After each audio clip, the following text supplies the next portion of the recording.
pay the price. Yeah. What did you mean by that specifically? Well, we're going to be attacking them, and attacking them very hard. Resuming bombing? Yeah, well, we are. Based on the helicopter, I guess we have the right to do that. You know, they shot down a very incredible, actually an incredible machine. And at first they said they didn't do it, then they admitted they did. It's sort of easy because we have the bomb. We actually have the bomb. We got very lucky that bomb didn't explode. That bomb was lodged in the helicopter. It didn't explode. It was on fire, but it didn't explode. Those two guys, they knew how to fly, but they got very lucky. And then we had the unmanned boat going very, very fast at speeds that you wouldn't want to go. That's why it's unmanned, I guess, because nobody can go in that. But they rescued. So both people are, fortunately, the pilots are okay. Now, look, I've been working with Iran for a number of months, and they should sign their deal. It's a good deal. It doesn't give them the right to have a nuclear weapon. In fact, it totally prohibits them from ever having a nuclear weapon. And it was just tap, tap, tap. I don't know what they're doing. So they then shot at our helicopter. Very expensive helicopter, by the way, but much more importantly, the two men, fortunately, they're okay. But an amazing rescue. If you ever get a clip, you won't believe the rescue, how cool it was. The equipment we have. Look, we have the strongest military in the world. And I gave them a break at the request of Pakistan. The Field Marshal and the Prime Minister of Pakistan are great. We stopped them from going to war with India. You would have had a nuclear war if it wasn't for me. But they became friendly to me, very friendly, and they're close to Iran, and they worked, and they still are working on trying them to do what's right. But we want a deal that's meaningful. We want a deal that works. We don't want to just have a Barack Hussein Obama deal, JCPOA, the worst deal. That was a path to a nuclear. It's the exact opposite. You know, I like on television, say, oh, they should have kept that deal. First of all, it was over. It was a short-term deal. But that deal was a path to a nuclear weapon. This is a path against a nuclear. You can't have a nuclear weapon. His was a path to a nuclear weapon. They were developing, during his administration, nuclear weapon. If they had a nuclear weapon, there'd be no Israel, there'd be no Middle East, and they would have absolutely shot at us. So we'll see what happens. But we hit them hard yesterday, and we're going to hit them again hard today, in case you miss it, in case you don't turn on your television set. And we'll see what happens with the deal. We were really close to a deal, but they keep tapping us along. They keep playing us for suckers because, you know what? They dealt with some very stupid presidents. I have to say that. I'm embarrassed to say it. Some very stupid people were sitting here. Yeah. Mr. President, you mentioned the Senate race in Maine. Are you all in supporting Susan Collins? Does she have your full support and endorsement in her Senate She does, because she's a sane woman. She's not my best friend at all. These guys are. I get along well, but I have some. But she's a sane person. And she's a person that never missed a vote in many years. I mean, she's like had 10,000 votes. She had 10,000 votes. She never missed a vote. Unfortunately, because sometimes she voted against me. You know, look, she's a sane woman, and she's a respected person. Maybe a little different ideology than me, but this guy is a thug. He's a fake thug. He's a phony. I made a lot of money picking out phonies. He's a real phony. He's a bad person. Mr. President, are you going to go back to attack, or are you thinking of attacking Iranian power plants and bridges, as you've... Well, I'm not going to say that to you, but I can do that. Look, I could knock out... We have the most powerful... I built the military with these people approving it. They approved numbers that nobody would have ever thought we would have been. But we built it. We gave a lot to Ukraine through Biden. He gave a lot of money, a lot. But we're in great shape. We have a lot of storage capacity, but he gave a lot. And if you look at what's happened, when I left, our cupboards were full. He gave it. Now I sell it to the European Union, and they give it to Ukraine for the most part. But we have the strongest military anywhere in the world, and sometimes you'll have to use it. And we have to remember, and when people hear this, Iran very simply cannot have a nuclear weapon, and they won't. And they've agreed to that. All they have to do is they have to start signing a paper. It's fully negotiated. We have a fully negotiated, but they're tapping and tapping. And I say, all right, let's give them a couple of more days. They're tapping because it's a meaningful paper. They know when they sign that paper, it's meaningful. The Obama deal, JCPOA, one of the worst, one of the dumbest documents I've ever seen. Yeah, please. Thank you, Mr. President. When are you meeting with tech executives about the government taking a stake in AI companies, and what could this partnership look like? About AI? Well, I can say this. We're having a meeting with them. It's an amazing industry. It's bigger than any industry anyone's ever seen. We are leading China by a lot. And, you know, whoever leads that is going to really lead the world to a large extent. That's how big it is. And I'm going to have meetings with the top 12 or 15 executives very shortly. And we're talking about giving back something to the public. And if we do that, the public will become very rich, the people in our country, because that's the kind of money we're talking about. And I think they'll do that, and I think it'll make it very popular. What would you like to Thank you, President. I have two questions. First of all, Turkish President Erdogan keeps threatening Israel. Do you think there's a chance of a conflict between Israel and Turkey, and will you sell F-35 to Well, as you know, he's a very good friend of mine. And we've worked very well together. I like him a lot. I'm not supposed to say that because the press will say, oh, he likes Erdogan. No, he's a hell of a leader and a strong person, very strong person. I haven't heard that at all. If I did, I'd call him, and I think I'd make sure that things were fine. I don't think that will happen with Turkey, not as long as I'm president, because he respects me and I respect him. But beyond that, we have a good friendship. So, you know, we'll see. And my second question, that's my second question. Besides peace in the Middle East, what do you wish yourself for your birthday? For my birthday. Well, I'll go a step bigger. Peace for the world, okay? Peace for the world. Middle East, yes. Peace for the whole world. Yeah. Mr. President, there is a New Jersey Democratic congressional nominee over in the 12th District. His name is Adam Homily. He has a connection to the blind sheikh. Yeah. And I was wondering if you could get your thoughts I think it's on terrible. Okay? I think it's terrible. I've seen it. I mean, he was more, you know, now he's trying to sort of say, yeah, I sort of knew him. He didn't know him. They were very good friends. And you look at you go back and look at what happened during that period of time. He was a witness at the trial for him. He was a positive witness for him. He said the most glowing things. The guy knocked down the World Trade Center, admitted that he knocked down the World Trade Center. I think it's another one, if you look. I actually think the one in Maine is worse, because he's just an outright pig. He's like a pig. I watched him a couple of times. He's like a pig. That's what he reminds me of. You know, I come up with good names for people. I don't want to stick him with that one, although I think pigs would be very upset about it. Go ahead. Mr. President, July 1st is coming fast. How confident are you that you'll be able to renew the USMCA, and what more do you expect from Canada at this point? Well, I'm not looking to renew it. I don't, you know, I mean, I made the deal, and the primary reason I made the deal is that NAFTA was the worst trade deal I've ever seen. Yeah. And I made it better, but I had the right to terminate. And, you know, with NAFTA, we didn't have the right to terminate. I had to get these senators to approve that deal. That was a tough thing, Congressman, too. NAFTA had no termination. So, I mean, I've never said this before, but I'll tell you what my thinking was. NAFTA was a disaster for our country. The worst trade deal ever made, by far. You know, they had typos in, okay? And they were supposed to correct them. And they never corrected them when they were signed. They knew there were typos. And there's a process for that.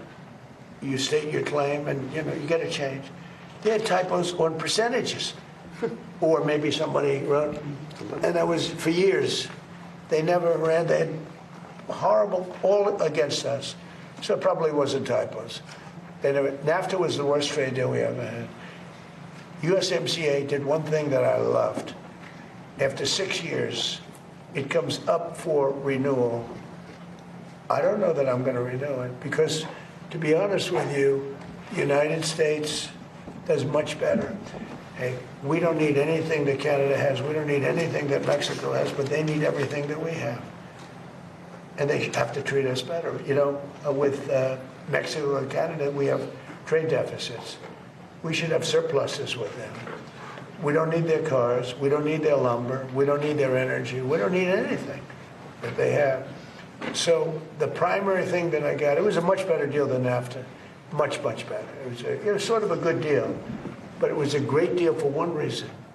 It gave the right to terminate. And who would have thought that I was, you know, they just didn't want to have it during the 4-year period when I was president.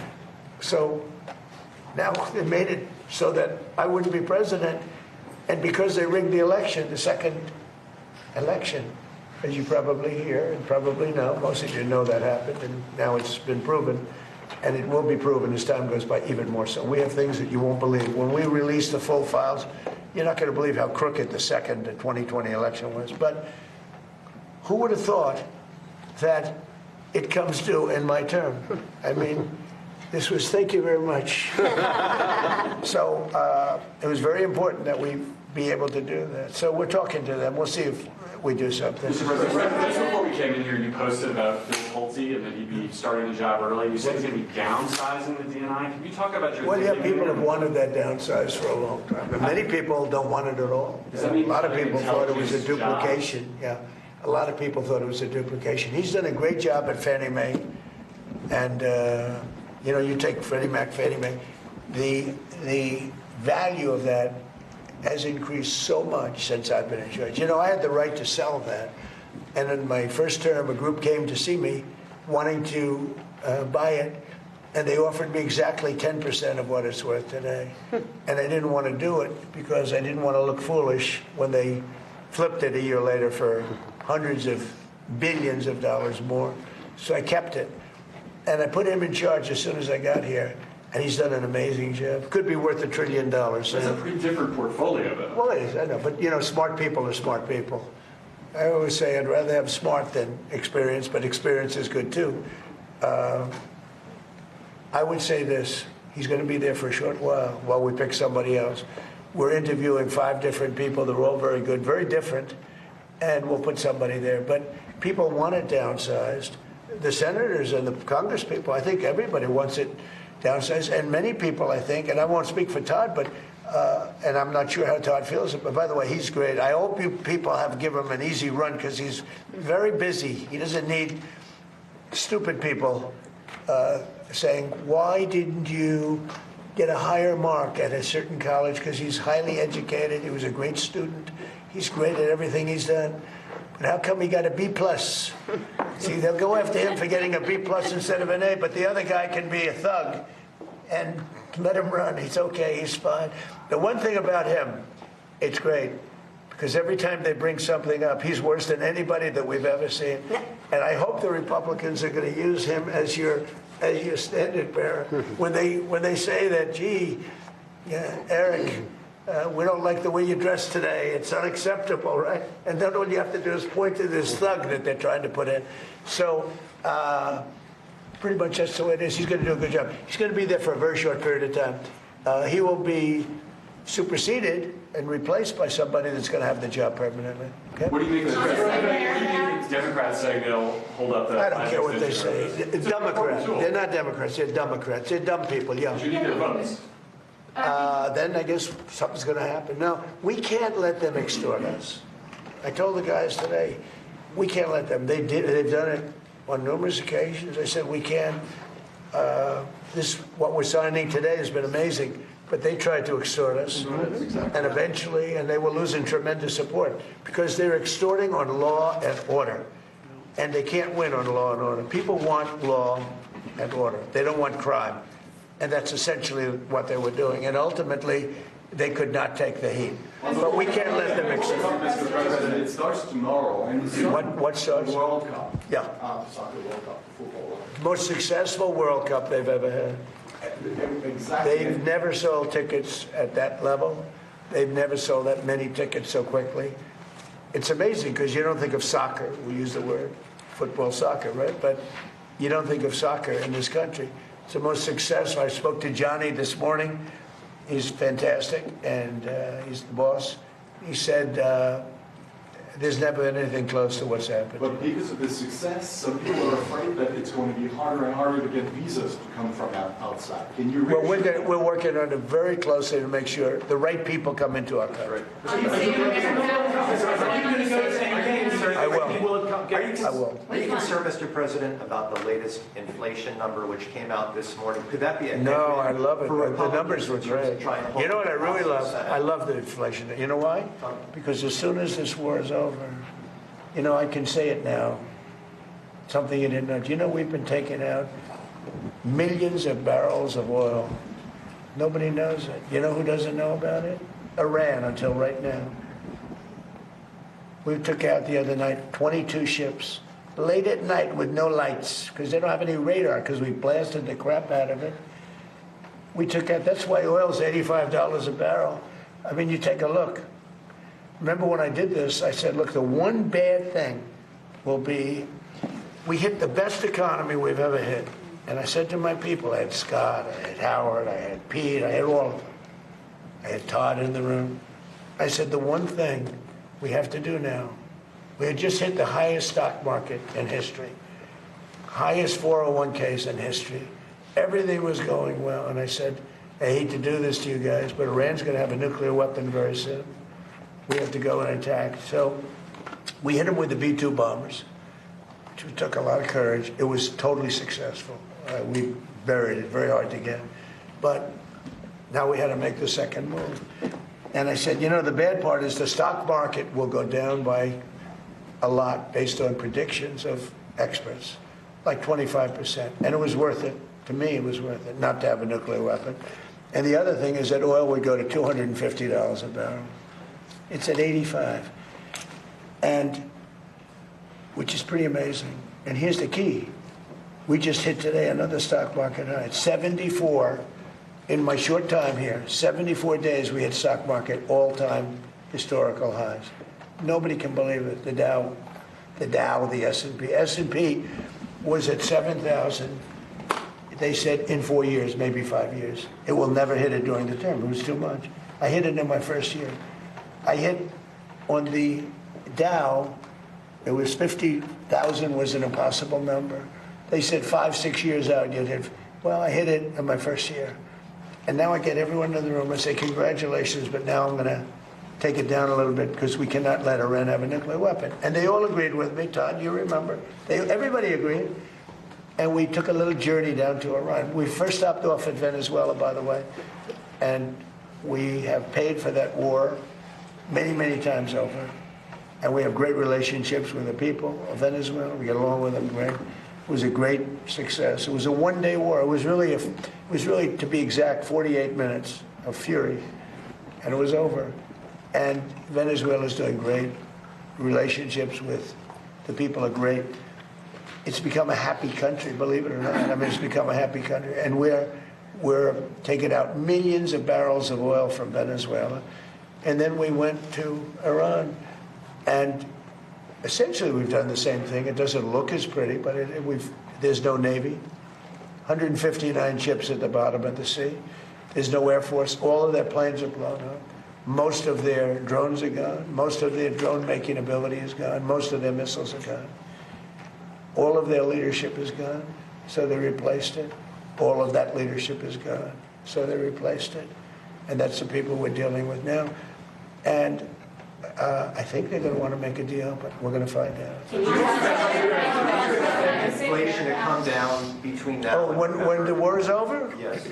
It's coming down. I know you can't. It's going to come down like a rock. And again, we're taking out millions, which I'm just announcing today for the first time. But we've been taking out millions of barrels of oil. Millions of barrels. Every night we took out oil. But now I'm going to tell you because they just figured it out. So now that they figured it out, I can tell you. It was very hard for me. I wanted to say it so badly, but I didn't want to ruin it. But it was very hard. But millions of barrels of oil has come out. And that's why it's at $85, $90 a barrel instead of $250. But we have the greatest military in the world, the toughest military in the world, just the best in every way. Nobody even close. There's no military that's even close. I rebuilt it during my first term. I'm using it now. When this conflict is over, Todd said, please go to conflict, right, as opposed to the word war. He didn't like the word war, but it's sort of a conflict. It's a military operation. When it's over, you will see oil drop to where it was before. We were getting gasoline. Just before it started, I was in Iowa, and we passed gas stations, $1.85 a gallon. And we'll be back at those levels very soon. Thank you very much, everybody. Thank you, Russ. Thank you, guys. Thank you, guys. Thank you, guys. Thank you. Thank you all. All right, you've been listening to US President Donald Trump giving a press conference inside the Oval Office.